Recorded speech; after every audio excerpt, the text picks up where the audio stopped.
our audience is mostly out. Started. Sir, I am starting now. আপনাদের সবাইকে নমস্কার. I welcome another web series of our discussion with the leaders, and I am really thankful for both of you to be part of this discussion, where we throw light and hear our leaders' opinion upon the current state in Bengal. So I would like to welcome both of you, and I'm really thankful that you have brought your time out for this discussion. And I would like to introduce both the panelists. We have with us Jayanto Roy, the Honorable Member of Parliament from Jalpaiguri, and we would like to hear from him about prevailing Bengal.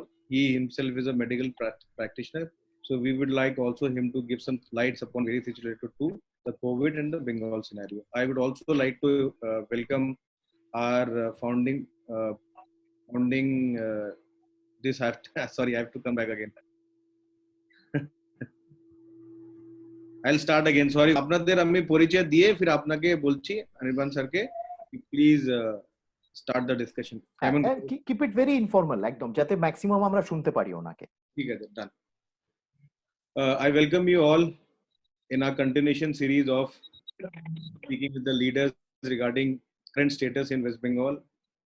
We have been trying to bring out issues which has been unaddressed, unattended by a lot of Bengal intelligentsia and the ignorance of West Bengal government as well. In the same continuation of the series, I would like to welcome both the speakers who have bought time for today's discussion. And under this climatic condition also, we have our speakers on board. I welcome Dr. Jayanto Roy, who more importantly the Member of Parliament from Jalpaiguri. Thank you, sir, for being with us. I welcome our one of our Dr. Anirban Ganguly, who is Director of Dr. Shyama Mukherjee Foundation, and he has also been a guiding light for us. I really thank you all, and I would like Dr. Anirban Ganguly to start the discussion and give us some brief about today's discussion and addressing Dr. Roy. Thank you so much. Animesh, ধন্যবাদ, thank you so much. আমরা এখানে সবাই এসছি যাতে আমরা doctor Jayanta রায়কে আরো বেশি করে শুনতে পারি। আমি দুটো কথা খালি বলতে চাই এখানে। Two things I want to say. One is that I think he's among the very few people, Dr. Jayanto Roy is among the very few people who has a solid understanding of North Bengal, the complexities of North Bengal, the opportunities that North Bengal provides, and the present situation in North Bengal. I think there are very few people who know this better than he does. Now, throughout the country, people are extremely surprised to know that members of parliament in West Bengal from the opposition party, which is mainly the BJP, throughout this period of lockdown, when the COVID pandemic has been raging around the state, have not been allowed to step out of their homes. They have been obstructed by the ruling party, that the Trinamool Congress. They have been obstructed by the TMC. Dr. Jayanto Roy is a doctor himself, and we'll hear it from his own voice. We'll hear it from him. ওনার থেকে আমরা শুনবো। Doctor হয়ে উনি member of parliament হয়ে doctor হয়ে উনি নিজের লোকেদের কাছে যেতে পারছেন না, বা ওনাকে যেতে দেওয়া হচ্ছে না। ওনাকে রিলিফ ডিস্ট্রিবিউশনে, ওনাকে তার কনস্টিটুয়েন্টস তাদের পাশে দাঁড়ানোর থেকে সব থেকে বঞ্চিত করা হচ্ছে। এবং পশ্চিম বাংলায় আমরা একটি অদ্ভুত পরিস্থিতি দেখছি, a very strange situation in West Bengal, which is called a false quarantine, যেখানে যাদেরকে পছন্দ হচ্ছে না বা যারা public representatives, those who are public representatives and do not belong to the ruling party, are pushed into a false quarantine. Dr. Jayanto Roy was the first member of parliament who was pushed into such a false quarantine. He was not allowed to come out of his house, and when such a thing is told people outside West Bengal, everyone is aghast. তারা বিশ্বাস করতে পারছে না যে এইরকম একটা পরিস্থিতি করোনার সময়, যখন আমরা মরবো কি বাঁচবো, আগামী দিনে কি হবে মানুষ জানে না, এরকম একটা পরিস্থিতি কেউ সৃষ্টি করতে পারে, that somebody can create such a situation has actually surprised people. Therefore, one is, I think, Animesh has taken a very good Save Bengal. I must congratulate Save Bengal that they have invited Dr. Jayanto Rai. We would all like to listen. ওনার মুখ থেকেই আমরা শুনতে চাই corona পরিস্থিতি কি north বেঙ্গলে, কিভাবে সেটাকে হ্যান্ডেল করা হচ্ছে, এবং উনি নিজে কি ফেস করেছেন as a member of parliament from Jalpaiguri, which is such a huge constituency. এগুলো যাতে আমরা আরো বেশি করে জানি পরিস্থিতি অন দ্য গ্রাউন্ড, এবং পশ্চিম বাংলার বাইরেও যারা আছেন তারাও যাতে এটাকে জানে এবং তারা বুঝতে পারে ওখানকার কি পরিস্থিতি। থ্যাংক ইউ অনিমেষ, ধন্যবাদ। আচ্ছা, নমস্কার, হ্যালো, ক্যান আই স্টার্ট? হ্যাঁ, বলছি যে being a doctor, not only a member of parliament, I was concerned about about the COVID situation of our West Bengal and our country. Wherever it has been declared as a pandemic one, and lockdown period has been started, then আমি প্রথমে যেটা আমি being a doctor, I have to know the ground reality of our health status, health situation, particularly those who are providers and the hospitals or the institutes which are যেটা আমাদেরকে service দেবে, which render our service in future during pandemic situation. তো এর জন্য আমি যেটা করি যে আফটার 25th আমি যেখানে থাকি সেই অ্যাপার্টমেন্টের নাম Shantiniketan apartment. This is very close to our North Bengal Medical College. Because I was a teacher in North Bengal Medical College and I was working over there. I started my journey, this COVID journey, from there only, from North Bengal Medical. আমি ওখানে গিয়ে north Bengal medical কলেজে গিয়ে ওখানকার যারা ওখানে কি status, কি কাজ করছে, কি রেডি, কি থাকছে as a preparedness for Covid situation, আমি ওদের স্ট্রাকচার গুলো দেখতে চাই যে ওখানে কি আছে, এখন এক্সিস্টিং কি ফেসিলিটিস আছে, তাদের স্ক্রিনিং এর জন্য কি ব্যবস্থা আছে, whether they are patients who are suspected cases, তাদের জন্য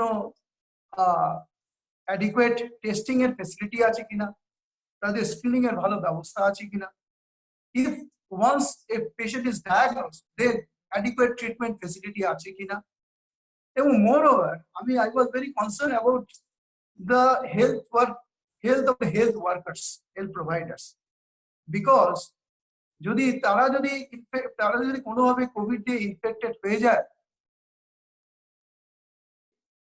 ওয়ার্স এবং খুব খারাপের দিকে যাবে। যার জন্য যেগুলো দরকার, আমি যেটা শুনতে পেরেছিলাম যে adequate PPE, personal protective equipment, were not available, এবং ডাক্তার এবং স্টাফ সেখানে they were very anxious about their PPE kits and N95 masks, because they were ওরা এরকম অবস্থায় ছিল যে ওরা ভাবলো যে আমরা যে কোনো মুহূর্তে আমরা ইনফেক্টেড হতে পারি। যদি এই সিচুয়েশন যদি হয় তাহলে ফার্দার আমাদের কি করে আমরা ডিল করবো দিস কোভিড সিচুয়েশন। তো এগুলো যখন দেখি যে না, সত্যি সেখানে পিপিই কিট ছিল না, কোভিড এর জন্য টেস্টিং ফেসিলিটি তখন ছিল না, কোভিড টেস্টিং এর কোনো ফেসিলিটি তখন ছিল না ইনিশিয়ালি, এবং তখন একটা টানাপোড়েন চলছিল কলকাতার সাথে, যে every test will be conducted by NICET only and not outside Bengal. এটাকে outside Kolkata and adjacent area. তো এখানকার মানুষের মধ্যে একটা প্যানিক সিচুয়েশন তৈরি হলো, হ্যাঁ, যে এখানে তাহলে টেস্ট না হলে তাহলে কি করে হবে, ওখানে যদি টেস্ট হয় কত টেস্ট হবে, ওখান থেকে আসবে, অনেক সমস্যা। তো এটার জন্য আমি ওখানকার অথরিটিকে আমি বলি যে এটা ইমিডিয়েট ব্যবস্থা করুন। I contacted with the MSVP, principal, DM. I talked to even the divisional commissioner also. I also contacted with the microbiologist of our medical college and those who are dealing with this COVID situation. There was a team, they have formed a team, but surprisingly, I saw that no one from community medicine was there at the time of this outset. So I also requested them to deploy such a man from community medicine because I am a man from community medicine. তো এগুলো আমি বলার পর এবার তারা কিছু কিছু suggestion আমার শুনে হচ্ছে। অ্যাজ ফর এক্সাম্পল, ওখানে যেখানে কোভিড এর যে স্ক্রিনিং যেখানে হচ্ছিল, কোভিড স্ক্রিনিং সেন্টারটা যেখানে ছিল সেটা জাস্ট অ্যাডজেসেন্ট টু এমার্জেন্সি। এবার এমার্জেন্সিতে বিভিন্ন রকম পেশেন্টস এবং পেশেন্ট পার্টি তারা সবসময় আসছে এবং তাহলে কন্টামিনেশন বা ইনফেকশন হওয়ার চান্স কিন্তু অনেক বেশি সেখানে। আমি তাদেরকে রিকোয়েস্ট করি যে এই জায়গাটাকে সরিয়ে নিতে। This is not an ideal place to screen the COVID patients. And তারপরে কিন্তু তারা শুনেছিল, আমার রিকোয়েস্ট শুনেছিল এবং তারা পরবর্তীকালে এটাকে অন্য জায়গায় সরিয়েও নিয়েছে। এবং পরে কিছুদিন পরে আমি দেখলাম যে তারা কিন্তু ওই টেস্টিং এর যে ফেসিলিটি যেটা নিয়ে খুব অসুবিধা ছিল সেটা কিন্তু দেখলাম যে আস্তে আস্তে তারা ওখানে সেটআপটা এস্টাবলিশ করেছে। This is a good impact. এরপরে আমি রাজগঞ্জ বলে একটা বিপিএসসি ব্লক রুরাল হসপিটাল বা ব্লক প্রাইমারি হেলথ সেন্টার বা রুরাল হসপিটালও বলে এখানে, এটা একটা ব্লকে আছে, এটা রাজগঞ্জ ব্লক রুরাল হসপিটাল। ওখানে যাই, I was actually satisfied in that particular hospital PSC that they are well equipped. কিন্তু তারপরে আমি এখানে আসি Jalpaiguri district hospital. Jalpaiguri district hospital কিন্তু was not ready at that time. And again, the doctor, nursing staffs, they were really afraid of the situation. And ওরা ভাবছিল যে আমাদের তাহলে কি হবে। তখন পর্যন্ত একই অবস্থা যে পিপিই কিট এবং N95 মাস্ক অ্যাভেলেবেল ছিল না। আমি এই ব্যাপারটা নিয়ে তখন শিবপ্রকাশজি এবং আমাদের নেতা মাননীয় শিবপ্রকাশজি এবং আমাদের মাননীয় হর্ষবর্ধনজি, আমাদের মিনিস্টার অফ হেলথ মিনিস্টার, তার সাথে কন্ট্যাক্ট করি যে এটা অ্যাভেলেবেল করা হোক। হ্যাঁ, এখানে কতগুলো পাঠানো হচ্ছে, কি আছে এটা প্লিজ বলুন। এবং আমি সাথে সাথে বিবেক কুমার, তখন হেলথ সেক্রেটারি ছিলেন ওয়েস্ট বেঙ্গলের, তার সাথেও কন্ট্যাক্ট করি। তাকে জানাই যে আপনারা কেন পিপিই কিট কোথায়, আপনাদের অসুবিধে কোথায়। তখন বলছে না, আমরা অ্যাডিকুয়েট সাপ্লাই আমরা করতে পারছি না, কারণ আমাদের সাপ্লাই দেওয়া হচ্ছে না। এবং সেই সময় আমি শুনেছিলাম, আমি একটা সাক্ষাৎকারে আমাদের সিএম বলছিলেন যে আমাদের এক্সাক্ট নাম্বারটা তো মনে পড়ছে না, বলেছিলেন যে 3000 পিপিই কিট পাঠানো, 3000 কিট কোথায় ছিল, আমি এক্সাক্ট নাম্বারটা আমি বলতে পারছি না। কিন্তু উনি যে ফিগারটা দিয়েছিলেন সেটা একদমই মিসম্যাচ করছে, যেটা আমার সাথে হর্ষবর্ধনজি আমাকে বলতেন। হর্ষবর্ধনজি আমাকে সরাসরি বললেন যে আমি স্ক্রিনের সামনে আছি, এতগুলো কিট, এতগুলো N95 মাস্ক এগুলো পাঠানো হয়েছে, কিন্তু এতগুলো পাঠানো হয়েছে, এক্ষুনি আমি এখানে বসে আপনাকে বলছি। তখন সেটাই আমি আবার রিপিটেডলি জানাই, কিন্তু দেখলাম যে একদম ডিসপ্যারিটি, ওর সাথে কোনো রকম মিলছে না এবং অনেক কম দেখানো হচ্ছে।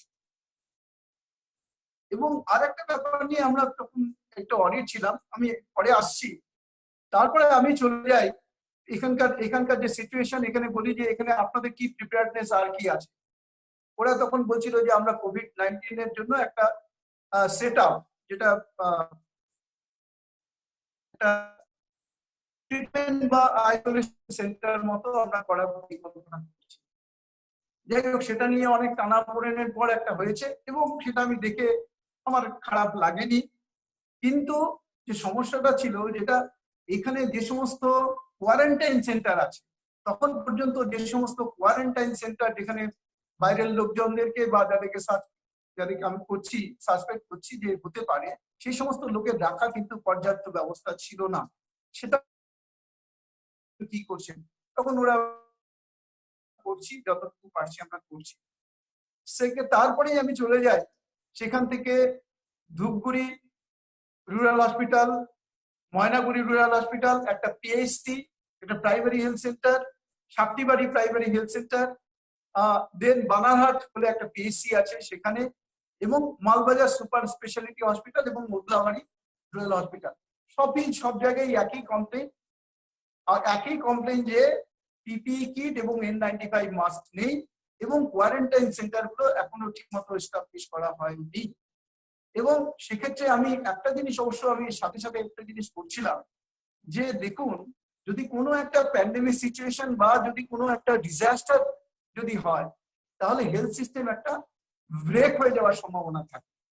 যাতে হেলথ সিস্টেমটা যদি তখনই ব্রেক হবে যদি আমাদের অ্যাডিকুয়েট লোকজন, ম্যান পাওয়ার, ইনফ্রাস্ট্রাকচার যদি না থাকে, যত আমার যে পরিমাণ আমার বার্ডেনটা থাকে।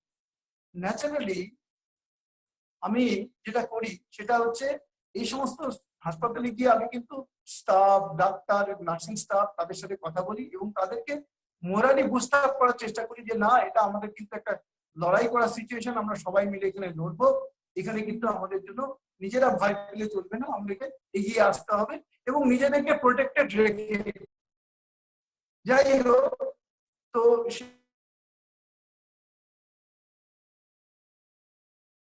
হচ্ছে দেখুন, আমি ডাক্তার হিসেবে, আমি শুধু এমপি হিসেবে না, ডাক্তার হিসেবে আমার একটা রেসপন্সিবিলিটি এবং এমপি হিসেবে বাড়তি রেসপন্সিবিলিটি মনে করেছি, তাই আমি এগুলো গেছি এবং I did not take much people with me. I just went with myself, my driver, and we used to go there. শুধু একটা জায়গায় গেছি সেখানে আমার সাথে 4 জন ছিল, সেটা আমি বলছি। আর বাদ বাকি ছিল কিন্তু we maintained all the norms and regulations whatever given by the staff, given by the authorities, এগুলো মেনে এবং সোশ্যাল ডিস্টেন্সিং মেনে এবং আমার মাস্ক ইত্যাদি ব্যবহার করে আমি কিন্তু গেছিলাম। এরপর সাথে সাথে আমি একটা ইয়ে করি, একটা কোভিড নিয়ে একটা অ্যাওয়ারনেস ক্যাম্পেইনও করি, লাইভ একটা ক্যাম্পেইন করি ফেসবুক লাইভ। যাই হোক, তো এরপরে যেটা হলো, এর সাথে সাথে জায়গা থেকে আমার কাছে এরকম আসছিল যে আমরা খাওয়া পাচ্ছি না, আমাদের খাওয়া নেই, আমাদের কোনো অসুবিধা, বিভিন্ন রকম অসুবিধা হচ্ছে। আপনারা সবাই জানেন এগুলো সম্বন্ধে আমি বেশি খাওয়ার অসুবিধা, খাওয়ার নেই, বিশেষ করে যে সমস্ত চা বাগান, আপনি জানেন আমার এলাকার মধ্যে চা বাগান আছে, নাম্বার অফ টি গার্ডেন্স, এবং তার মধ্যে পার্টিকুলারলি দুটো চা বাগানের কথা আমি বলতে পারি, একটার নাম মানাবাড়ি এবং একটার নাম বদলাবাড়ি। এই দুটো টি গার্ডেন অনেকদিন থেকে বন্ধ হয়ে আছে। এবার এই টি গার্ডেন যারা ওরা লেবারাররা কি করে, তারা নিজেরাই পাতা যখন তুলে সেগুলো অন্য ফ্যাক্টরিতে, অন্য গার্ডেনের ফ্যাক্টরিতে বিক্রি করে ওখানকার যে সমস্ত মানুষ বা লেবারার তারা কিন্তু দিন যাপন করে, they maintain their livelihood with that. But এবার যেটা হলো সেটা হলো এই সিচুয়েশনে তাদের কাছে কিছু করার নেই, nothing else. So we are compelled to do something for them, we have to think about them। এবং তারপরে আমরা কি করি, আমরা সেখানে গিয়ে কিছু রেশনের ব্যবস্থা করি, এটা করি। এবং তারপর ইন বিটুইন আমার কাছে একটা খবর আসে যে সমস্ত বর্ডার এরিয়া আছে, আমার এখানে অনেকগুলো এবং বাংলাদেশের স্ট্যাটাস আমি শুনেছি যে ওখানে খুব একটা ভালো মুহূর্তে কোভিড ওখানে ভীষণ ভাবে ফ্লারিশ করতে পারে, কিন্তু আমাদের কিছু কিছু বর্ডার আছে নেই, ফেন্সিং না হওয়াতে এপারের মানুষ ওপারে, ওপারের মানুষ এপারে আসে। এবং কিছু কিছু মানুষ বাংলাদেশ থেকে তখনও আসছিল যারা এখানে কোনো বাড়িতে কাজ করে, কোনো বিভিন্ন রকম কাজ করে এসে সন্ধ্যাবেলা আবার চলে যায়। আমাকে বিএসএফ এটা জানানোর পড়ারই ওনারা আমাকে রিকোয়েস্ট করেছিলেন যে আমি লোকাল ল্যাঙ্গুয়েজে তো আমরা বলতে পারছি না, বোঝাতে পারছি না, আপনি একটু আসুন, আপনি এদেরকে বলুন এবং যদি আপনি কোনো রিলিফ করতে চান তাহলে করুন। আমি সেটা কিন্তু যাই এবং রিলিফ করি এবং সেখানে কিন্তু আমি এই ক্যাম্পেইন রিগার্ডিং অ্যাওয়ারনেস ক্যাম্পেইন কিন্তু আমি করি। একদম আমার কাছে সব ভিডিও ক্লিপ সবকিছুই আছে আমার কাছে। এরপরে এরা কি করলেন, এগুলো দেখে আমার মনে হয় এরা একটু আমার উপর মনে হয় অ্যানয়েড হয়ে গেছিলেন, ওনারা আমার উপর সন্তুষ্ট ছিলেন না এবং আমাকে তারা বললো যে আপনি বেরোতে পারবেন না। Inspired of that I went to my home, মানে ওখানে যাই। ওখান থেকে যখন আসি ব্যাক করার সময়, ওখান থেকে শিলিগুড়ি থেকে জলপাইগুড়িতে ব্যাক করি যেখানে আমার কনস্টিটিউয়েন্সিতে, সেখানে আমাকে রাস্তা ব্লক করে দেওয়া হয় যে you are not allowed to go anywhere. কিন্তু আমি সেদিন থেমে থাকি। হ্যালো, শুনতে পাচ্ছেন? হ্যালো? হ্যাঁ স্যার, শুনতে পাচ্ছি স্যার, হ্যালো? শুনতে পাচ্ছি স্যার। তো হ্যাঁ জয়ন্তদা, আপনি মাঝে মাঝে আপনার হ্যাঁ, ইমেজটা এই ফটোটা বন্ধ করে রাখলে আরো ডেটা কম খাবে, শোনা যাবে ক্লিয়ারলি। আচ্ছা, হ্যাঁ হ্যাঁ বলুন। অডিওটা চালু রাখুন আর Okay. ভিডিওটা বন্ধ করে দিলে ডেটাটা আপনাদের। হ্যাঁ মাঝে মাঝে একটু অন করলেন যাতে লোকে দেখতে পারে আপনাকে। আচ্ছা আচ্ছা, ঠিক ঠিক ঠিক। এবার তারপরে যেটা হয় সেটা হচ্ছে যে আমি সেদিন বাধ্য হয়ে ফিরে যাই। একদম রাস্তা পুরো মানে অনেকজন অফিসার এবং মানে পুলিশ কর্মী মিলে আমাকে আটকে দেয়, আমি যেতে পারি না, জলপাইগুড়ি আসতে পারি না, তখন আমি চলে যাই। কিন্তু পরের দিন আমি দেখছি যে এরা কোনোভাবেই আমাকে বেরোতে দেবে না, তখন আমি অন্য একটা উপায় করে আমি চলে আসি, খুব সকাল সকাল চলে আসি। কিন্তু আসার পরেই এখানে আমাকে একদম কনফাইন করে রাখা হয়েছে হোমে, আমার মানে যেখানে রেসিডেন্স কাম অফিস সেখানেই আছি, এখনো আছি। ইভেন আমি একদিন যেতে চেয়েছিলাম আমার নিজের চিকিৎসার জন্য, আমি বলেছি, আমি ডিএম কে চিঠিও লিখেছি, এসপি তো রিসিভ করে, এসপির অফিস রিসিভ করেনি, ডিএম রিসিভ করেছে, ডিএম অফিস রিসিভ করেছে, কিন্তু তার কোনো অ্যান্সার দেয়নি। এবং আমি বলেছিলাম যে আমার because of my personal important কিছু কাজ ইস্যু আছে যার জন্য আমাকে যেতে হবে, কিন্তু ওরা আমাকে যেতে দেয়নি। এবং তারপর থেকে একদম কনফাইন করে রেখেছে, এখন আমি কনফাইন আছি। রিসেন্টলি দুটো ঘটনা ঘটে। একটা হচ্ছে যে আমি এখানে যাওয়ার পর যখন দেখছি যে কন্টিনিউয়াস আমার 14 দিনের, আমাকে এর মধ্যে যেটা করা হয়েছে যে আমাকে ওরা বললো যে আপনি সেদিনই, যেদিন 16 তারিখে এখানে আসি, 16th of April যখন আসি, তখন আমাকে বলা আসেন কোয়ারেন্টাইনে আছেন একজন ডাক্তার এবং পুলিশ অফিসার শুদ্ধ কয়েকজন এসে আমাকে বললো যে আপনি কোয়ারেন্টাইনে আছেন, এখন থেকে থাকবেন। ঠিক আছে, কোয়ারেন্টাইনে থাকবো। এরপরে 16 তারিখে এলো, তারপরে আমাকে সেই চিঠিটা ইস্যু করা হলো 19th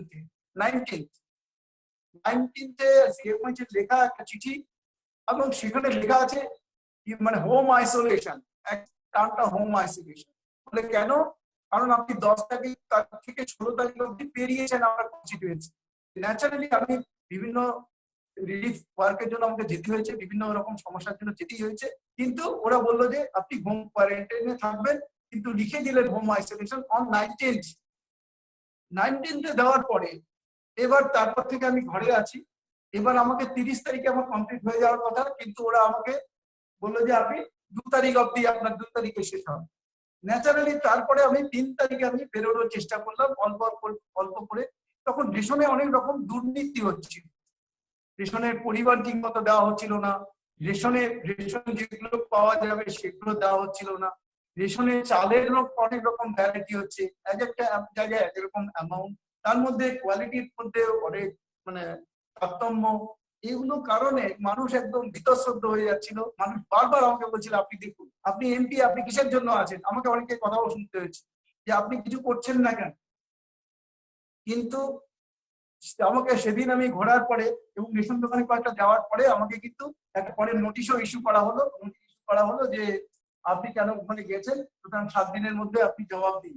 এরকম একটা পরবর্তীতে নোটিশটা দিয়েছে, যদিও ইস্যু করেছে, কিন্তু সেদিন বলা ছিল আপনার নামে কেস। কিচ্ছু না, একটা গাড়িতে করে একটা জায়গা থেকে আরেকটা জায়গায় মানে 1-2 কিলোমিটার হয়তো আমি গাড়িতে চড়েছি, সেই গাড়িটার নামেও কেস দেওয়া হয়েছে। এমনকি একটা ক্লাবে তারা একটা ডেটটা আমি ঠিক মনে করতে পারছি না, 2-1 দিনের মধ্যেই হবে, তার 2-1 দিনের মধ্যেই হবে। একটা ক্লাবে আমি ক্লাবের পাশ দিয়ে যাচ্ছিলাম, এই ক্লাব, তাদের সাথে আমার কোনো রকম পরিচিতি কোনো কিছুই নেই, actually they are unknown to me, একদম কমপ্লিটলি আননোন টু মি। এবার তারা তারা এখানে হসপিটালের যে সমস্ত পেশেন্ট পার্টি আছে সেই পেশেন্ট পার্টির জন্য খাওয়া প্রিপেয়ার করছি, কিন্তু আমি সেখানে তাদেরকে এনকারেজ করতে গেছিলাম, আপনারা ভালো কাজ করছেন, এটা করে যান। তো সাডেনলি আমি দেখলাম যে আমি আমি ওখান থেকে বেরিয়ে আসার 10 মিনিটের মধ্যে আমি শুনতে পেলাম যে ওদেরকে বন্ধ করে দিয়েছি। বলে কেন বন্ধ করে দিয়েছে? না, ডক্টর জয়ন্ত রায় আসছে, যেখানে যাবে উনি যাবে, আমরা সেখানেই এরকম কাজ করবো। সুতরাং সেদিন এই খাওয়াটা বোধহয় তখন রান্না করা খাবার, আপনি দেখুন খারাপ লেগেছে আমার মন থেকে। আমি আমি মানে আমি যেতামই না তাহলে। তো ওদের দেখতে বা এনকারেজ করা আমার কোনো দরকার ছিল না, ওরা ভালো কাজ করছে, করতো। এবার এরপরে আমি যেটা করেছি, এরপরে তো বাড়িতে যখন চলে এসেছি, চলে আসার পরেও আমাকে বিভিন্ন জায়গা থেকে আবার বিভিন্ন রকম পেশেন্ট ইত্যাদি, পেশেন্ট, মাইগ্রেন্ট ওয়ার্কার্স, এগুলো আপনারা সবাই জানেন। কয়েকজন পেশেন্ট আমাকে বারবার বলছিল যে একবার ব্যবস্থা করতে হবে। একটা বেড রিডেন পেশেন্ট ছিল, সেই পেশেন্টের করছে না এই মুহূর্তে, তার বাড়ির থেকে আমাকে বলছিল আপনি একবার এসে দেখে যান, একটা সান্ত্বনা দিয়ে। তো সেদিন আমি, যেহেতু আমি কোনো গাড়িতে উঠলে তাকে টেস্ট দিয়ে দিচ্ছে, কোথাও আমি গেলে 10টা পুলিশ, 2টা ভ্যান, 15টা পুলিশ এরকম যাচ্ছে 24 ঘন্টা। আমি শুনেছি 34 জন পুলিশ এখন আমার যে রেসিডেন্স, তারপরে অফিস যেটা, 34 পুলিশ আর ডিপ্লয়েড, পুলিশ পার্সোনেল আর ডিপ্লয়েড। তাদের যেহেতু আছে, মানে সেহেতু আমার পক্ষে এখন বেরোনো খুব মুশকিল হয়ে যাচ্ছে। এবং আর তারা কিছুতেই, এমনকি আমি যদি এখন হাঁটতে বেরোচ্ছি শারীরিক কারণে, বিকালবেলা মানে আমার কোয়ারেন্টাইন পিরিয়ড, ওদের কথা মতো কোয়ারেন্টাইন পিরিয়ড যদি ওভারও হয়ে যাওয়ার পরেই এগুলো সব করছি, হাঁটতে যাচ্ছি এখন বিকালবেলা একটু স্বাস্থ্যের কারণে হাঁটতে যাচ্ছি, সেখানেও যারা, আমি যখনই যাচ্ছি তখনই লোকজন আসছে। এবার তাদেরকে বলা হচ্ছে যে আপনারা কেন আসছেন, আপনার বাড়িতে চলে যান। জয়ন্ত রায়ের সামনে একদম আপনারা একদম পুলিশ একদম ডিরেক্টলি মানুষদের বলছে যে আপনারা ওনার সামনে আসবেন না, উনি আসলে আপনারা বেরোতে পারবেন না, আপনার বাড়িতে চলে যান, একদম আমার সামনে এটা বলা হচ্ছে। ন্যাচারালি আমি এখন এখানেই কনফাইন্ড হয়ে আছি। আমি জানি না আমি কিভাবে মানুষকে হেল্প করব, তবে তার মধ্যে থেকেও আপনাদের সবার সাথে যোগাযোগ করে, যারা যারা করছেন তাদের সাথে যোগাযোগ করে রাখার চেষ্টা করছি। আমার ফোনের মাধ্যমে হোক, বিভিন্ন অর্গানাইজেশনের মাধ্যমে হোক, আমাদের যারা সাথী যে সমস্ত অর্গানাইজেশন আছে তাদের মাধ্যমে হোক, আমরা কিন্তু মানে তাদের সাথে টাচে আছি আমি, এবং আমার সাথে যারা এখন পার্টি ওয়ার্কার তারাও আসছে। আর যেটা বলছিলাম যে সেদিন যখন পেশেন্টটাকে দেখতে যাচ্ছিলাম, তখন কিন্তু আমাকে সেই পেশেন্টটা দেখতেও যেতে দেয়নি। সাইকেল নিয়ে যাচ্ছিলাম, সাইকেল নিয়েও যেতে পারছিলাম না, কারণ এখান থেকে 8 কিলোমিটার দূর। তো ন্যাচারালি এই হচ্ছে এদের মানবিকতা। এখন মানে being a doctor, being N MP, মানে এখন আমার তো মনে হচ্ছে আমি মানে কোনো কিসের জন্য এমপি, কি কোনো কাজ আমার নেই, powerless MP.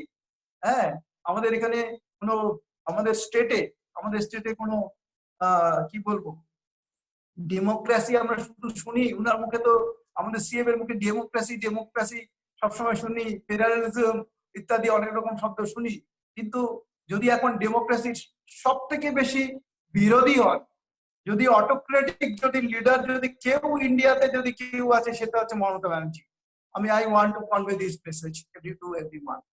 She is Mamata Banerjee, who is leading us through her autocratic leadership. And I think she does not believe on her own workers.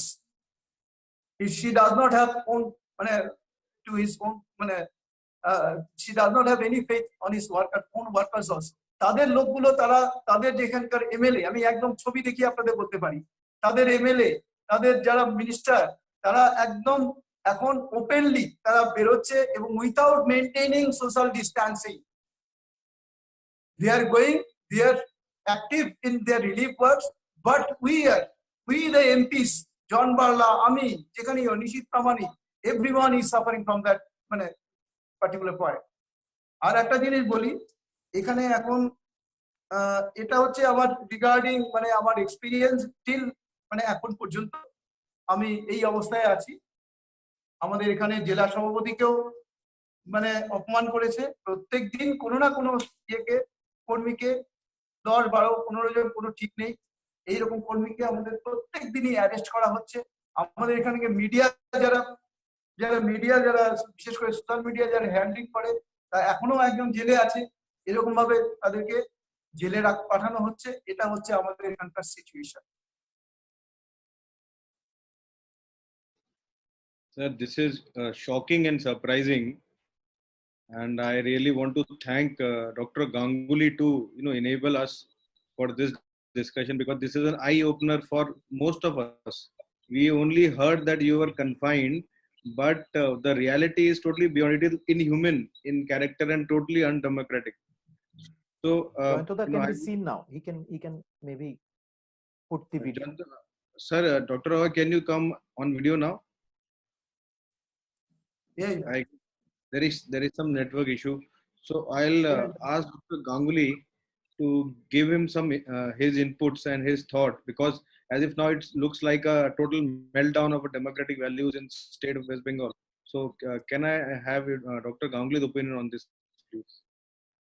No, I am completely, as I said, that it is surprising. It is one becomes completely aghast that can we even imagine that an elected member of parliament has 35 to 34 policemen deployed outside his house so that he cannot come out, he cannot function his democratic right, his duties as a doctor. That photograph that Dr. Roy was trying to take a bicycle and go and meet his patient, even there he was prevented. But Animesh, I want to say this, why it is surprising that the national media is silent on this, that the state media is silent on this, that human rights activists are silent on this, that all these great intellectuals who write letters against the Narendra Modi government, write letters to Human Rights Commission, write letters to the President of India, write letters to in support of others, they are all silent in West Bengal. That are we, in this time when corona is spreading, are we fighting, is the ruling dispensation in West Bengal fighting the BJP, fighting its opposition, or is it fighting the infection, is it fighting the virus? That is a very important question, I think. And I think in a detail we saw how Dr. Roy pointed out, and we had seen in the month of April itself the lack of PPEs in the North Bengal Medical College. And by then the Chief Minister of West Bengal was continuously announcing that they have distributed over 4 lakh PPEs. But where have those PPEs gone? Whom it has reached? No one knows. North Bengal Medical College is such an important college, such an important nodal medical center. There are no facilities available there. And I must say that Dr. Roy, even when he was speaking, he is truthfully saying that in places where he has gone, he has seen facilities are okay, he is satisfied, and he's saying it. So you see, to have a people's representative like him is actually advantageous for the ruling party in West Bengal, who is not only a doctor. Till date, the Chief Minister of West Bengal has not even convened one meeting with opposition members of parliament. Whereas in other states, we know a number in states where opposition members of parliament from whichever party are being taken into confidence, they are discussing with them, except in West Bengal. Now, before we want to, before you ask Joyantoda to speak on what are the problems overall, we go to the next issue. I think you can add that what are the problems overall in North Bengal and what are the potentials of North Bengal. I want to point out here, you see, the Association of Health Services Doctors of West Bengal on 5th May, it sent a very important letter to the principal secretary, where they pointed out that one Dr. Sushanto Roy, who's a senior medical officer, who's an ophthalmist, he was given charge of handling the entire COVID situation in North Bengal. Okay, the Chief Minister announced it, she's the health minister, her department announced it. Then we are seeing that these doctors wrote in their letter to the principal secretary health, they are saying that, you see, the most disturbing part of it is that all confirmed cases across North Bengal are being brought to Siliguri. All confirmed COVID cases from across North Bengal are being brought to Siliguri. Whereas there are supposed to be designated COVID hospitals in every district in North Bengal is supposed to have one designated COVID hospital. But what are we seeing? That this doctor who's an ophthalmologist, who has been given charge of handling COVID situation, has given instruction that whenever you get any patient is detected COVID patient has to be brought to Siliguri. So you see, this is the manner in which the COVID situation has been addressed by the ruling dispensation in North Bengal, despite having a member of parliament who himself is a doctor, who can be fully involved in this entire initiative. So on the one hand, we see that suppression of information. Even today, we do not have the exact number of deaths. Then in between, they had started burning the dead bodies due to COVID, burning them in the night without informing the relatives, without informing the patient's relatives. Then we saw that during this entire period, protective equipment was not available, proper quarantining was not being done. You did not quarantine, you did not enforce lockdown on certain people, but you falsely quarantined your MPs, members of parliament, elected MPs, elected people's representatives. Then we saw one of the greatest, I think this is the most condemnable situation that had arisen, that during the lockdown period, you had the ruling party's elected representatives at the local level pilfering ration that was meant for the poor. Low quality rice, even in wheat, one saw the low quality of wheat that was being distributed in Malda, for example. Plastic was found in the wheat, and no action has been taken till date against any party member except changing of the food secretary, sending him on compulsory leave, changing of the health secretary, sending him off to the environment department. So we see that this is an ad hoc approach to handling the COVID pandemic, and every time the chief minister is either on a confrontationist position with representatives or members of the other party, or she's always in a complaining mode that the central government is discriminating against her. So this is a very worrisome situation that we are seeing in West Bengal today. I think perhaps if we leave aside Maharashtra, broadly no other state, no other government in any other state has indulged in the kind of politics and in the kind of neglect that we are seeing in West Bengal. Thank you. Thank you so much for a valuable point, sir. It's indeed, it is a very ad hoc approach and looks like a complete meltdown of leadership, which they claim.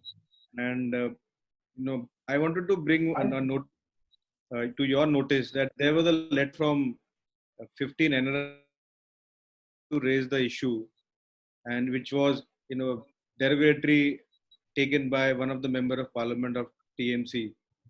So as a doctor, sir, I would like to ask you, what is the sentiment of the doctors community? Because you rightly pointed out that the health workers' health is a very critical issue, and we have been seeing 300 helpers leaving the state. The doctors are getting harassed, and doctors are not the people who are actually fighting against COVID are actually getting harassed, and they are. We have seen a revolt kind of situation yesterday when the police also went on a agitation mode. So, Dr. Roy, could you throw some light on the status of doctors and the health workers there? Actually, my concern was regarding the diagnosis. Every time they wanted to, West Bengal government wanted to suppress the facts and figures. As for example, today I have seen Anandabazar Potrika, total number of COVID cases, COVID infection is 3,103. And number of deaths, again, it has been mentioned that due to corona, the number of deaths are 181. Whereas comorbidity death, due to comorbidity, the number of deaths are 72. Shudra Rajya Sarkar, this is government of West Bengal information from. Now my question is, This is an important issue for every doctor. Why they suppressing the cause of death? Because there is a specific guideline by the WHO. WHO, according to that, there should be immediate cause, which is directly related to the cause of death, and there are some antecedent cause, which are actually antecedent cause, and sometimes there are other significant causes of death. So one death certificate should consist of this performance. And according to that, immediate, suppose due to a COVID infection, there may be pneumonitis. So if pneumonia is an immediate cause, or serious respiratory illness is the cause of death, then prior to that cause is COVID-19. So why COVID-19 should be the antecedent cause? But every time government is suppressing the fact, and they are telling that these are due to comorbid death. And comorbid death, suppose there is I already told you that there may be some other significant cause. This significant cause means like those diseases which may be there in the persons affected by the disease, as for example, diabetes is the comorbid condition, or the condition which is not directly related to death, but indirectly may be related to death, or this may be the other significant cause not directly related to the death. So according to that, they are always hiding. They were trying to hide this information again and again. And this was the main concern about our doctors, because doctors are supposed to get more infected. So many people they are now coming in contact with which their status is still unknown. So if this type of suppression is there, suppression of fact is there, then they are really annoyed with the government, and the government wants that they must be taken care of. This must be taken care of, and it should not be mentioned as comorbid death. Comorbid death, the death due to that COVID-19 should be mentioned in the death certificate. This is one of the facts. Another is which was more concerned about our doctors, were that the availability, not only availability of PPE and N95 masks, but also the proper use of it. Many of dealing with this COVID patients, they are unable to wear, how to use PPE kit. Even after that, they are sending to deal with the patients with COVID-19. And one patient, from my not from my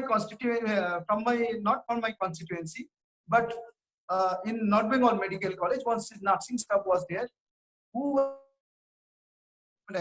unknown, she did not know about the use of this PPE kit, and she got infected, and now, but hopefully she has been cured. Now she is not suffering from the disease.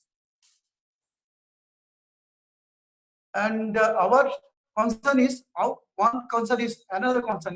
if many doctors, many nursing staffs, and many staffs who are dealing with these patients, if they are infected and being quarantined, then who will take over their charges? Who will manage these patients? That is a big concern for us also. So we have to prepare. West Bengal government have to prepare to listen to our voice, so that they can take some initiative to prevent infection among the doctors as well as the policemen, who are also supposed to get this infection. I agree on that, sir. I hope, but seems like this government is a deaf government. I would like to take a leaf out of what Dr. Ganguly mentioned sometime back during the conversation, that the central government is going beyond any political alliances, affiliations. They are giving a helping hand. We have seen example of Odisha CM reaching out to the Prime Minister in mid of the night and he helping him in out in dire conditions. So, Dr. Ganguly, I would like to ask you that why it seems like that this West Bengal government is in complete denial mode of anything which is for the people. Any good scheme which comes across from the central government is totally, they are defiant of it. They don't want to agree to it. We have recently seen the plight of the Bengali migrant workers, that the government even refused to accept them. So can I have your thought on that part? Why this politics is being done by the West Bengal CM? I think Jayantoda has, on the other hand, he's extremely well put it and explained. He has extremely well explained the medical challenges and the neglect that the state government has perpetuated. The medical, এই যে পুরো যে neglect এবং বিভিন্ন মানে medical ফ্রন্টে যে issues গুলো ছিল, প্রোটেক্টিভ ইকুইপমেন্ট থেকে শুরু করে স্প্রেডিং অফ ইনফেকশন থেকে ডেটা ফাজিং থেকে, এগুলো আমার মনে হচ্ছে জয়ন্তদা খুব নিখুঁতভাবে খুব ডিটেইলে উনি এক্সপ্লেন করেছেন. He has put it. You see, I think this is a problem it's an attitudinal problem. Attitudinal problem হচ্ছে যে যা মানে নরেন্দ্র মোদী সরকার বা কেন্দ্রীয় সরকার যা কিছুই বলে বা যা কিছু ভালো বলছে, সেই ভালোটারও বিরোধিতা করা আর কি. সেই জন্য আমরা দেখছি যে one nation one ration card, সেটার আমরা বিরোধিতা করব. পশ্চিমবাংলায় হবে না, কেননা one nation one ration card হলে সেখানে পিলফারেজ কমে যাবে, চাল চুরি হবে না, বন্ধ হয়ে যাবে. এবং আমরা দেখছি যে এটা একটা এত বড় একটা পদক্ষেপ যেখানে যারা মাইগ্রেন্ট ওয়ার্কার্সরা আছে, যারা মাইগ্রেন্টস আছে, তাদের কাছে one nation one ration card থাকলে তারা শুধু রাজ্যে নয়, যে কোনো রাজ্যে গিয়ে কাজ করছে বা তারা যদি পরিবার নিয়ে গিয়ে কাজ করে, তারা সেখান থেকেও তাদের রেশনের কোটাটা তুলে নিতে পারবে. This was an ideal situation for West Bengal because West Bengal has a large number of migrant workers. The state government opposed it. In the past also we saw the Kisan Samman Nidhi. Today, I have the figures here. If these figures, today 8.19 crore farmers have received the first installments under the PM Kisan Samman Nidhi. They have got an installment of rupees 2,000 under the Pradhan Mantri Garib Kalyan Yojana. One time of rupees 2,000 has reached 8.19 crore farmers. A total amount of 16,394 crores have been dispersed. কিন্তু আমরা দেখছি যে এই যে 8.19 crore farmers, এদের মধ্যে কিন্তু পশ্চিম বাংলা থেকে কোনো কৃষক নেই, কেননা state refused to give the list of farmers from its side to the central government. তারপর এই যে গতকাল আমরা দেখলাম যে প্রধানমন্ত্রী নরেন্দ্র মোদীজি একাধিক টুইট করে উনি জানালেন, সোশ্যাল মিডিয়াতে জানালেন যে 1 কোটির ওপর আয়ুষ্মান ভারতে 1 কোটির ওপর লোকের ট্রিটমেন্ট হয়েছে. অসাধারণ. উনি যখন পঞ্চায়েত প্রধানদের সাথে মিট করেছিলেন এপ্রিল মাসে, তখন প্রধানমন্ত্রী বলেছিলেন যে গ্রামে গ্রামে ম্যাক্সিমাম উপকৃত হয়েছে, people have benefited in the village from Ayushman Bharat, and over 1.2 crore people already received treatment under Ayushman Bharat. কিন্তু আমরা দেখছি যে গ্রামীণ বাংলার মানুষ কিন্তু এতে উপকৃত হবে না, কেননা আয়ুষ্মান ভারত স্কিম উনি রাজ্যের মুখ্যমন্ত্রী অনুমোদন করেননি. তো সেই জন্য আমরা দেখছি যে এটা একটা অ্যাটিটিউডিনাল প্রবলেম. এই যে যেমন কেন্দ্র গৃহ মন্ত্রণালয়ের গৃহ সচিব মিস্টার ভাল্লা চিঠি লিখে জানাতে হলো মুখ্য সচিব চিফ সেক্রেটারি ওয়েস্ট বেঙ্গলকে যে you cannot unilaterally block essential good movements between Bangladesh and India across the land borders from West Bengal.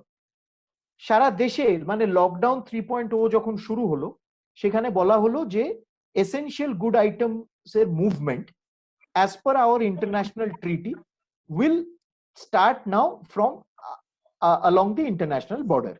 মানে বাংলাদেশ থেকে ট্রাক আসবে, ভারত থেকে ট্রাক যাবে, একটি ল্যান্ড পোর্টে একটি ডেজিগনেটেড এরিয়া থাকবে যেখানে লোডিং আনলোডিং হবে, আবার এবং আমরা দেখছি যে এটা করা জরুরি, কেননা একটা আমাদের সাপ্লাই চেইনটা তাহলে অব্যাহত থাকবে এবং স্মল ইন্ডাস্ট্রি, এমএসএমই, ছোট ব্যবসায়ী, ছোট শপকিপার্স, তাদের প্রচুর বেনিফিট হবে এটাতে। তা আমরা কি দেখছি, একমাত্র পশ্চিমবাংলা ব্যতিক্রম, সেখানে পশ্চিমবাংলার সরকার ব্লক করে দিল। কেননা উনি 28 দিন 25 দিন লকডাউন এনফোর্স করলেন না। তাদের ইন্টারন্যাশনাল ট্রিটি, ইন্টারন্যাশনাল ট্রেডের কথা উঠলো প্রথম লকডাউনের পর, মানে সেকেন্ড লকডাউনের পর থার্ড লকডাউনের সময় হঠাৎ ওনার মনে হলো যে সংক্রমণ ছড়াবে, সেই জন্য আমদানি রপ্তানিটা বন্ধ করে দেওয়া। Unilateral action. তো আমরা দেখছি যে আমাদের সংবিধান দ্বারা ইন্টারন্যাশনাল ডিউটি যেগুলো, আমাদের ইন্টারন্যাশনাল ট্রিটির দ্বারা আমাদের উপর যেগুলো বাউন্ড আমরা, সেই ডিউটি সেটাও উনি করতে দেন না। আমরা দেখলাম যে the manner in which her government behaved with the interministerial team for 15 days. জয়ন্তদা, আপনি একটু বলবেন যে ইন্টারমিনিস্ট্রিয়াল টিম আমরা তো দেখছি যে নর্থ বেঙ্গলে ওরা কোন রকম বিনা সাহায্যে তারা ঘুরে বেড়ালো। ইনফ্যাক্ট জয়ন্তদা must also tell us about his impressions about the manner in which the interministerial team was treated.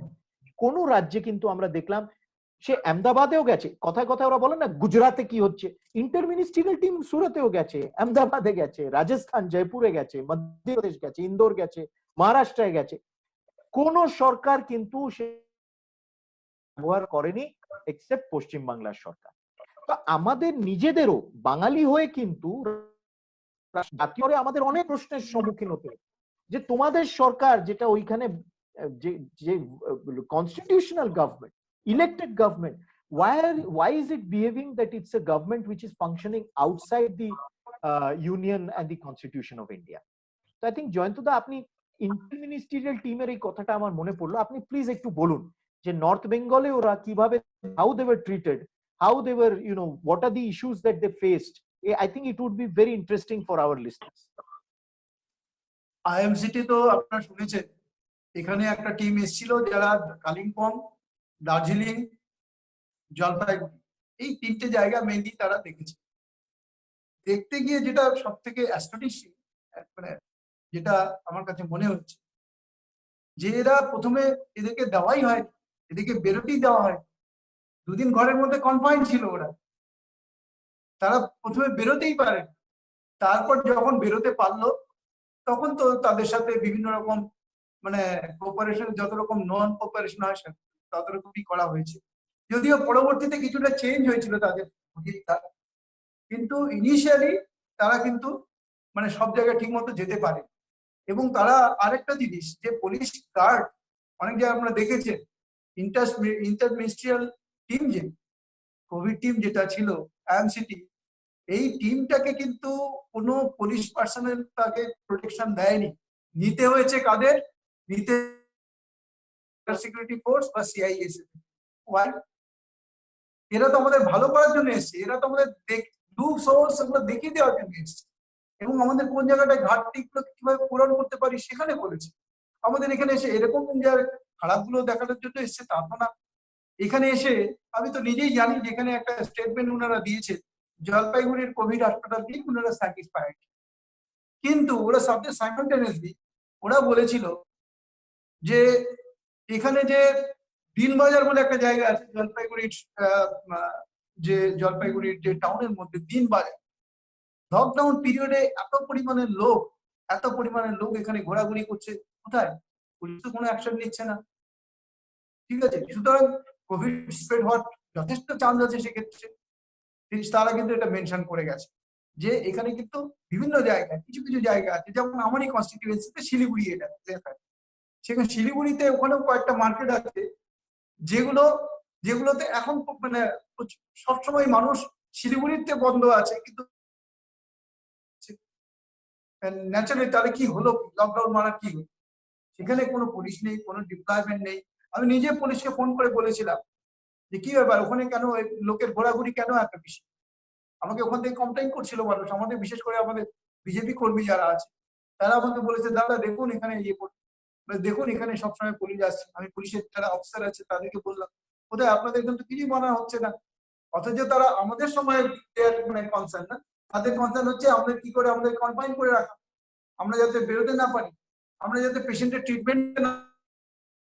একটা জিনিস দাদা, আমি এখানে আরেকটা জিনিস নিয়ে আমি আইএমসিটি ভাবছি, আরেকটা জিনিস আমার খুব চিন্তা আছে, সেটা হচ্ছে এখানকার পেশেন্টগুলো, অন্যান্য COVID-19 বাদ দিয়েও তো অনেক পেশেন্ট আছে, তারা কিন্তু এখন কিন্তু খুব সাফার করছে। আবার বিশেষ করে তাদের কোনো উপায় থাকছে না তাদের যে বাইরে যাওয়ার, এমনকি পুলিশের পারমিশন নিয়ে যদি যেতে হয় ট্রিটমেন্ট করতে, একটা অ্যাম্বুলেন্স গাড়ি যাবে কিনা সেই গাড়ির পারমিশন নিতে গেলে যদি থানার পারমিশন নিতে হয় অ্যাম্বুলেন্স কেউ, তাহলে সেই পেশেন্ট গুলো কি করে যাবে, এটা আমার একটা চিন্তা। আর দুই নম্বর চিন্তা হচ্ছে যে এখানে আমাদের নর্থ বেঙ্গলে, এটা একটু জানিয়ে রাখা ভালো আপনাদের, কোনো যদি হার্টের এখন পেসমেকার বসাতে হয় তাহলে either we have to go to nursing home or we have to straightaway we have to go Kolkata or other parts of the country. তাহলে why should we, মানে এরকম ভাবে আমরা কতদিন আমরা সাফার করব? এখানে একটা মানে এখানে একটা নিউরোসার্জারি হয় না, একটা হেড ইঞ্জুরি যদি কোনো, আমি সিম্পল ভাষা বলছি, যারা ডাক্তার তারা বুঝবে, বারহোল অপারেশন পর্যন্ত হয় না এখানে। একটা যে কোনো নিউরোসার্জারি অপারেশন করতে গেলে সবগুলোই কলকাতায় রেফার করতে হবে। তাহলে আমরা এখানে কি অবস্থায় আছি আপনার দেখুন, একদম মালদা থেকে আরম্ভ করে আমি এন্টায়ার রিজিয়ন আমি বলছি যে এখানকার লোকের তাহলে কি অবস্থা, কোথায় যাবে এরা? একটা এইমস একটা হওয়ার কথা ছিল রায়গঞ্জ, সেই রায়গঞ্জ থেকেও দিদি নিয়ে গেলেন কল্যাণীতে, মানে ভাইরাস এটাকে অন্যভাবে না নিয়ে আমি বলবো কলকাতায় তো সুপার স্পেশালিটি হসপিটাল যেখানে একটু কার্ডিওথোরাসিক বা নিউরোসার্জারির অনেক রকম ফেসিলিটি আছে, কিন্তু মানে we are away from 600 kilometers away from Kolkata and other parts of our country to we are suffering a lot. এবং আমাদের এই মানুষগুলো যে এখন কি হবে, ক্যান্সার ট্রিটমেন্টের জন্য আমাদেরকে বাইরে যেতে হচ্ছে, এখন তো সেটাও বাইরে যাওয়াটাও বন্ধ। এই সমস্ত মানুষ এভাবে দিনের পর দিন হচ্ছে। এখানে আয়ুষ্মান ভারত এখানে লাগু করতে দেয়নি, আপনি একটু আগে বললেন আয়ুষ্মান ভারতের মতো একটা প্রজেক্ট যেটাতে এই মানুষগুলো অন্তপক্ষে হেল্প বাইরে গেলেও চিকিৎসা করাতে পারতো, আচ্ছা তাদের না যাওয়ার উপায়, আর নিজেরা একটা স্বাস্থ্যসাথী কার্ড করেছে, স্বাস্থ্যসাথী কার্ড অনেক অনেক নার্সিংহোম তারা অ্যাকসেপ্ট করতে চায় না, বলছে এটা ফোকাস, স্ট্রেট ওয়ে বলে যে আমরা এই স্বাস্থ্যসাথীতে বিশ্বাস করি না। তাহলে এই মানুষগুলো, এই গরিব মানুষগুলোকে এরকম মানে প্রতারণা করার কি মানে হয়, এদেরকে মিথ্যা কথা বলার কি মানে হয় যে আমরা সমস্ত ফেসিলিটি দিচ্ছি? সুতরাং আমাদের এখানকার মানুষ এমনিতেই পুয়ার, এখানে বিভিন্ন রকম বিভিন্ন জনজাতির মানুষ, আদিবাসী মানুষ, রাজবংশী মানুষ, অ্যাপার্ট ফ্রম বেঙ্গলি কমিউনিটির মানুষ, সবাই সাফার করছে, তারা আরো বেশি সাফার করছে এটা মনে হচ্ছে, কারণ তাদের পকেটে নাই পয়সা, তারা না পায় খেতে ঠিক মতো, তারপরে তারা এই চিকিৎসা করতে যাবে। এটা আমার পক্ষে খুব মানে ডিসগাস্টিং বলে আমার মনে হয়। এটা এটা একটু আমাদের সবার একটু ভাবার ব্যাপার আছে। তবে একটা জিনিস, একটা ইমপ্রুভমেন্টের দিকটাও আমি একটু পজিটিভ দিকটা বলি, সেটা হচ্ছে যে নাম্বার অফ টেস্টিং, আমরা এই যে আমাদের ভয়েস রেজ করার জন্য এটা সম্ভব হয়েছে। আজকে একটা সিএন নিউজ, যেটা সমস্ত জায়গায় আমাদের ওয়েস্ট বেঙ্গলে একটা খুব ভালো মিডিয়ার কাজ করছে, সমস্ত জিনিসগুলো দেখিয়ে তুলছিল, তাদেরকে বন্ধ করে দেওয়া আছে। তারাই অ্যাকচুয়ালি দেখিয়েছিল যে এই কোমরবিড না, আপনার ডেট হিসেবে দেখান, পুরোটা দেখান। তারাই তুলে ধরেছিল যে রেশনের এরকম ভাবে দুর্নীতি হচ্ছে, তারাই এগুলো ঘটনাগুলো তুলে ধরেছিল। আজকে তারাই বলেছিল টেস্টিং ফেসিলিটি সেখানে নেই, নর্থ বেঙ্গলে নেই। তাদের জন্যই কিন্তু আজকে অন্তপক্ষে টেস্টিং ফেসিলিটি, সেটা টেস্ট গুলো, নাম্বার অফ টেস্ট কিন্তু হয়েছে। আজকে মালদায় হচ্ছে, মালদায় আমার কাছে হিসাব আছে যে টোটাল মালদায় এখন পর্যন্ত 3000-এর মতো টেস্ট হয়েছে, এবং নর্থ বেঙ্গলেও টেস্ট অনেক টেস্ট মতো এখন পর্যন্ত নর্থ বেঙ্গল মেডিকেল কলেজে হয়েছে। আমি জানতে চাওয়ার পর বললো যে কোচবিহারেও এরকম একটা টেস্টিং ফেসিলিটি শুরু হয়ে যাবে এর মধ্যেই। সুতরাং নাম্বার অফ টেস্ট যদি বেশি হয় তাহলে আমাদের বেশি, আমরা আরো বেশি মানে অ্যাওয়ার্ড থাকবো, আমরা জানতে পারবো কি অবস্থায় আছে। ফলস কোনো মানে কি বলবো, ফলস ডেটা দিয়ে মানুষকে স্যাটিসফাই করার কোনো দরকার নেই। এই অবস্থায় ফলসলি স্যাটিসফাইড হলে কি হবে, মানুষ ইচ্ছে মতো ঘুরে বেড়াবে, তারা তখন তাদের এই যে ইম্প্যাক্টটা, যে COVID-19 এই জিনিসগুলো কিন্তু হচ্ছে। আর একটা জিনিস, আমি একটা ইম্পর্টেন্ট জিনিস, being a man from community medicine, I think that এই যে আশা ওয়ার্কারকে, এটা সবার জন্যই বলে, সব জায়গায় বলে অ্যাপ্লিকেবল, সারা কান্ট্রিতে অ্যাপ্লিকেবল, এই জিনিসটা একটু দেখার ব্যাপার আছে, যদি হেলথের যারা আছেন তাদেরকে একটু জানানো যে আশা ওয়ার্কাররা তাদের অ্যাক্টিভ সার্চের জন্য যাচ্ছে, বাড়িতে বাড়িতে যাচ্ছে, গিয়ে কিছু ডেটা কালেকশন করছে, তারা যে কতজন বাড়িতে আছে, তাদের মধ্যে কেউ সাফার করছি না, কাশি সর্দি কাশি ইত্যাদি, কেউ বাইরে থেকে কিছু তাদের কোয়েশ্চেনিয়ারের মধ্যে আছে। এইগুলো কিন্তু অনেক সময় এরা মানে মানুষ ভয় পেয়েই হোক যে কারণেই হোক, ডেটাগুলো কিন্তু মানে সঠিক ডেটা কিন্তু উঠে আসছে বলে আমার মনে হচ্ছে না।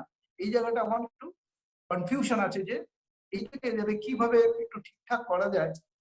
এটাকে করা যায়, কিছু টেকনিক আছে যেটাতে আমরা মানে মানে ডাক্তাররা সেটা করতে পারে, কোশ্চেনার সেভাবে তৈরি করে করা যায় কিনা, এটা একটু যদি যেখানে রেসপেক্টিভ যে অথরিটিস আছে তারা যদি একটু দেখে ব্যাপারটা একটু ভালো হয়। স্যার, আপনার কথা শুনে লাগছে এখন নাকি ওখানে পরিস্থিতি খুবই গম্ভীর। আপনার ভিতরে ডাক্তারও অনেক কিছু প্রতারিত আছে সেটা বুঝতে পারছি আমরা। সো আমি আপনার থেকে একটা জিনিস জানতে চাই sir, because we are coming end of our conversation. Overall আপনার থেকে জানতে চাইবো কি নর্থ বেঙ্গলের পরিস্থিতিটা কি এখন? আপনি বললেন মানে ইকোনমিকলি পুয়ার, চাকরির ব্যবসার এখনই কি অবস্থা, কোভিড এর পরে এখন আমরা নতুন একটা পরিবর্তন দেখছি, নতুন ইকোনমিক সিস্টেম দেখছি। তো আপনার থেকে জানতে চাই আপনার কি বিচার, কেমন করে নর্থ বেঙ্গল ওর আপনার হ্যাঁ মানে স্পেসিফিক জয়ন্তদা যে এই যে কোভিড এর পর যে রিকভারি বা কোভিড এর নর্থ বেঙ্গল স্পেসিফিক্যালি কোন কোন ইস্যুর উপর কোন এরিয়ার উপর ফোকাস করা উচিত যাতে নর্থ বেঙ্গলে পুরো আমরা ফুল পটেনশিয়ালটাকে ইউটিলাইজ করে আবার we can put things on track. Very good. মানে অ্যাকচুয়ালি প্রথম তো বলছি health is the prime issue, first issue. হেলথের জন্য those who are poor become poorer, those who are middle class people they become poor. So this is the situation of North Bengal. এটা তো number 1। Second issue is যে এখানে employment জেনারেশনের opportunity একটা খুব ভালো আছে, সেটা হচ্ছে যে এখানকার যদি ট্যুরিজমের যদি এমফাসিস দেওয়া হয়, ট্যুরিজমের উপর এমফাসিস দিলে that will be very effective for মানে ফর দিস প্লেস। নর্থ বেঙ্গলের বিশেষ করে Dooars region historical as well as এখানে অনেক বিউটিফুল সিনিক বিউটিফুল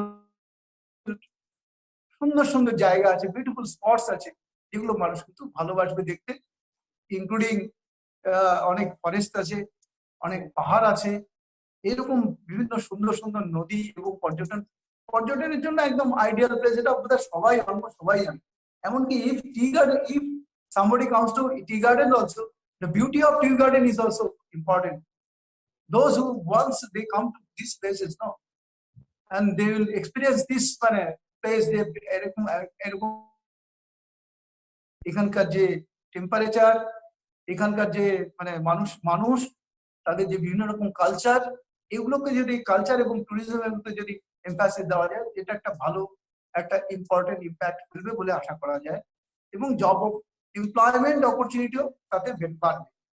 সেকেন্ড হচ্ছে এখনকার দিনে এখন আমার যেটা খুব সাফার করছে এখানকার লোক, যারা এখানকার এগ্রিকালচারাল ওয়ার্কার, যারা ফার্মার, তাদের যেগুলো প্রডিউস আছে সেগুলো কিন্তু তারা রাস্তায় ফেলে দিচ্ছে।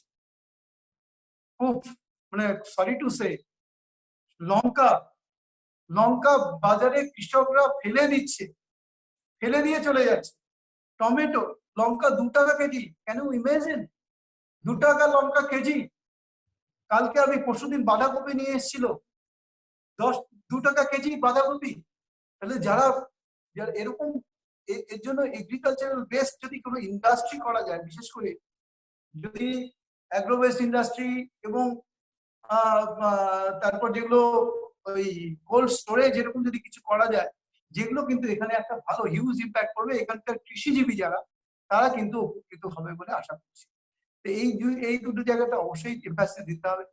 থার্ড হচ্ছে এখানকার কিছু টি গার্ডেন এখন কিন্তু বন্ধ হয়ে আছে, অনেকদিন ধরে বন্ধ হচ্ছে, বিভিন্ন কারণে তারা বন্ধ হয়ে আছে। এই বন্ধ চাবানগুলোকে যদি আবার রিভাইভ করা যায়, তাহলে কিন্তু এখানকার ইকোনমিটা বাড়বে। এটা আর যোগাযোগ ব্যবস্থা তো এখন ভালো, যে আমাদের প্রধানমন্ত্রীজির নেতৃত্বে যে সরকার, তার জন্য আজকে যে রোড কনস্ট্রাকশন যেটা হয়েছে, আমাদের যোগাযোগ কমিউনিকেশন এবং অন্যান্য ট্রান্সপোর্টেশন, এটা ফেসিলিটি ভালো হয়েছে।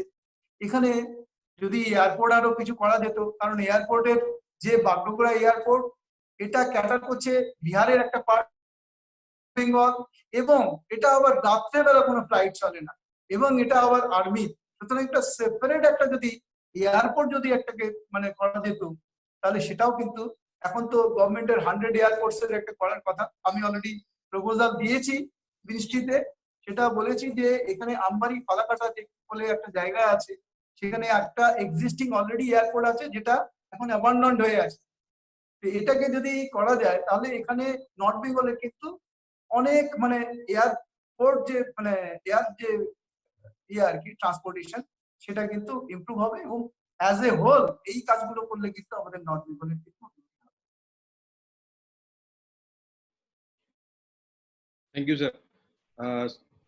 I would like to go back to Dr. Ganguly for, we are wrapping our discussion now, but I will come back to Dr. Roy also for a concluding remarks. But I want to go back to Dr. Ganguly to understand the overall perspective from him as a concluding remark from himself. No, I think we have extensively discussed, and we have had a very good idea of the challenges as well as potential and the contemporary situation in North Bengal during the COVID period, as well as what can be done post-COVID in terms of recovery.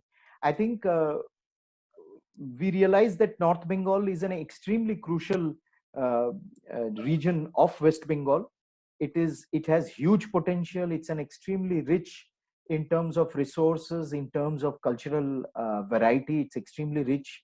Some of the best scenic in terms of tourism potential, scenic beauty and all that also. North Bengal is overall offers a huge potential, and it can also become one of the engines of growth of West Bengal as a whole. And on the other hand, it is also extremely unfortunate the manner in which the COVID situation has been addressed in North Bengal. The negative side is the manner in which also the people's representatives are being treated in the region. And this is actually holding back the exploration and development of the entire region of North Bengal. So I think I have been extremely benefited by listening to Dr. Jayanta Roy, and by getting this perspective. It is very important that everyone who's listening to this, they also benefit from this, that they know the various intricate challenges, possibilities that North Bengal holds. And they also, listening to this, must also realize that geographically, strategically, historically, culturally, the entire region of North Bengal is vital, not only for West Bengal, but vital for India as well. So thank you so much. Thank you. Dr. Roy, I would like to come back to you with a concluding remark. And as Dr. Ganguly said, it's a very important part. Dwars is indeed one of the beautiful places. So I would like you to conclude your thoughts and what is your final opinion on this, sir? Actually, really, I'm happy to interact with you and Anil Banda, Dr. Oliver Ganguly. I think I hope we'll get these opportunities again and again, so that we can express our views, our concerns for our people of North Bengal, and hope that you'll cooperate always with us in every aspect of every sphere of our lives in our area, people of our area, and we hope that through you, government will address all these issues rightly. Sir, I thank both of you, and I can assure you that our campaign will raise this issue to the highest extent. I completely agree that Dr. Ganguly was right. It is a surprise that why national media has not picked such a relevant issue. Why we know the local media is harassed. So I can assure you that Safe Bengal will definitely take this momentum ahead. We would again initiate such kind of discussions, and we will enable that the voice reaches out to. And thank you so much for both of you to being part of this discussion. And my sincere thanks for that. Thank you so much. Thank you. Thank you. Thank you. Thank you, Jayanta. Bhalo thakben. Namaskar. Namaskar. Recording बंद कर देना अभी. Thank you.